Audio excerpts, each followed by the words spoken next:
berdasarkan makna yang khusus, al-Islam bil makna al-khas yakhtassu bima bu'itsa bihi Muhammadun sallallahu alaihi wasallam.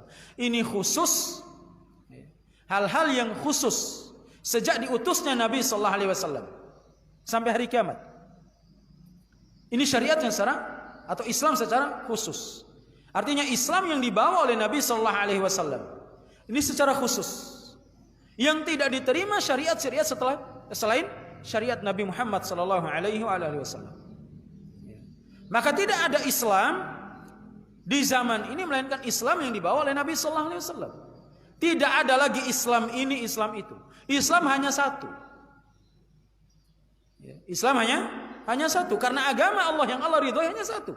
Islam yang dibawa oleh Nabi sallallahu alaihi wasallam. Maka tidak ada Islam Nusantara, tidak ada Islam Bahai, tidak ada Islam ini, Islam itu.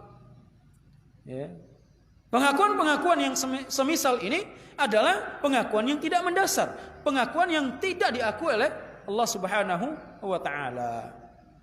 Nah, kalau ada orang-orang yang mengatakan kita ini Islam Nusantara, apakah ada contoh dari Nabi sallallahu alaihi wasallam yang Islam seperti itu? Islamnya Nabi sallallahu alaihi wasallam, Islam berdasarkan dalil, amalannya berdasarkan dalil, yang keluar dari apa yang telah diterapkan oleh Nabi sallallahu alaihi wasallam, maka tidak dikatakan Islam. Bahkan Islam berlepas diri dari perkara tersebut. Kalau ada orang sekarang mengatakan itu Islamnya kamu, Islam saya beda. Islam yang mana yang kita ikuti? Sedangkan kita punya timbangan yang sama. Apa timbangannya? Al-Quran dan Sunnah. Ini menjadi timbangan dalam amalan kita. Artinya amalan kita itu setiap kita hendak beramal, hendaknya kita timbang dulu. Ini diterima apa tidak? Ditimbang dengan apa? Yang menjadi timbangannya Al-Quran, Sunnah, dan juga kesepakatan para ulama, para sahabat Nabi sallallahu alaihi wasallam. Yang tidak dapat ditimbang dengan Al-Quran dan Sunnah ataupun kesepakatan para ulama, maka Islam berlepas diri dari perkara-perkara tersebut. Inilah yang dikatakan dengan muhdasat, perkara-perkara baru yang Nabi sallallahu alaihi wasallam telah nasihatkan umat ini, iyyakum wa muhdatsatil umur. Waspadalah kalian terhadap perkara-perkara baru. Nabi memerintahkan kita untuk waspada terhadap perkara baru. Perkara baru dalam urusan syariat, dalam urusan amalan, dalam beragama, dalam ibadah, bukan dalam urusan wasilah. Bukan dalam urusan wasilah, alat. Sehingga jangan dikategorikan termasuk perkara baru sekarang kalau kita berbicara pakai mikrofon misalnya. Dulu tidak ada mikrofon, ini wasilah. Tidak dikategorikan dalam ibadah. Yang dilarang oleh Nabi sallallahu alaihi wasallam, yang diperintahkan untuk kita hati-hati dengannya adalah perkara baru dalam masalah ibadah. Jadi harus difahami. Kalau perkara baru ini berkaitan dengan wasilah, ini urusan dunia. Maka sebuah kebodohan orang-orang yang mengatakan bahwasanya tidak boleh kita melakukan perkara-perkara baru karena ini tercela secara umum. Yang dikatakan atau yang tercela dalam agama itu adalah membuat perkara baru dalam masalah agama ini berkaitan dengan ibadah atau tata cara ibadah. Tidak boleh. Adapun wasilah, Nabi SAW pernah berangkat haji pakai unta misalnya, maka dikiaskan ke wasilah mana saja boleh. Mau pakai mobil, pakai motor, pakai pesawat, itu wasilah.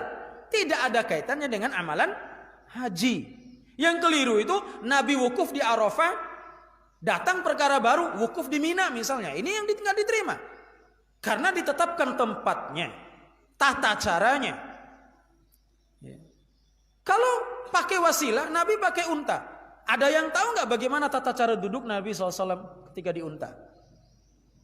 Ke jalan mana dia lewati? Nggak ada yang tahu kan? Karena ini wasilah, tidak dijelaskan. Tapi kalau berkaitan dengan tata cara ibadah, Nabi jelaskan, para sahabat sampaikan kepada kita. Jadi jangan salah faham. Sehingga memojokkan hadis Nabi sallallahu alaihi wasallam ini, iyyakum wa muhdatsatil umur fa inna kulla muhdatsatin bid'ah. Karena setiap perkara baru itu bid'ah. bid'ah dalam urusan agama, tata cara ibadah. Adapun dalam urusan dunia yang berkaitan dengan perantara, wasilah yang mengantarkan kita kepada ibadah tersebut, nggak menjadi masalah. Berbeda-beda setiap zaman, beda kondisi. Ini tidak dikategorikan yang tercela. Bahkan dalam urusan dunia, kata Nabi SAW, antum lebih tahu tentang urusan dunianya. Tentang dunia kita dianjurkan untuk punya inovasi. Kita memodif dalam urusan dunia. Tapi kalau urusan agama tidak boleh. Urusan agama itu wajib kita kembali kepada apa yang menjadi ajaran Nabi SAW. Karena agama yang murni itu adalah apa yang dibawa oleh Nabi SAW. Bukan yang dibawa oleh gurunya si fulan, syekh fulan, kiai fulan. Tidak ada. Karena jaminan yang paling baik, yang tidak ada sisi kelirunya, hanya ada pada Nabi SAW. Yang maksum, yang terjaga dari kekeliruan dan kesalahan. Ini berkaitan dengan Islam secara khusus. Apa yang dibawa oleh Nabi SAW? Yang tidak ada perintah dari Nabi, tidak ada contoh dari Nabi, maka tidak dinamakan Islam yang sebenarnya. Dan harus kita ketahui Islam hanya satu. Tidak berbilang. Nggak ada Islam ini, Islam itu. Islam satu. Nggak ada Islam nenek moyang kita.